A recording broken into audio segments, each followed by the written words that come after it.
Italy গ্রাম। Italy গ্রাম নামে ডাকা হলেও ইউরোপের দেশ ইতালির সাথে শরীয়তপুর জেলার নড়িয়া উপজেলার নলতা গ্রামের কোনো মিল নেই। এই গ্রামের প্রত্যেক পরিবারের এক বা একাধিক সদস্য ইতালি প্রবাসী। এই গ্রামে শিক্ষা দীক্ষার হার কম। এখানের কিশোর তরুণ থেকে শুরু করে যুবকদের বড় একটা অংশ শিক্ষার আলো থেকে বঞ্চিত হয়ে ভালো আয় রোজগারের উদ্দেশ্যে প্রবাস জীবনের পথে পা বাড়িয়েছে। নলতা গ্রামের প্রায় শতভাগ মানুষের গন্তব্য ইউরোপের শহর ইতালি। স্বাবলম্বী হওয়ার আশায় গ্রামের তরুণ যুবকেরা দলে দলে পাড়ি জমানো শুরু করেন উন্নত এই দেশটিতে। ফলে ধীরে ধীরে পদ্মা নদীর তীরবর্তী গ্রামটি ইতালি প্রবাসীদের অনুকরণে হয়ে ওঠে ইতালি গ্রাম।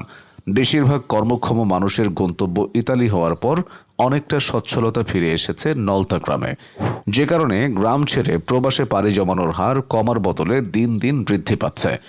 উন্নতির ছোঁয়া লেগেছে নলতা গ্রামের ঘরবাড়িগুলোতে। পরিবারে আর্থিক সচ্ছলতা আনার পাশাপাশি অনেকেই সাধ্যমতো তৈরি করেছেন বিলাসবহুল বাড়ি।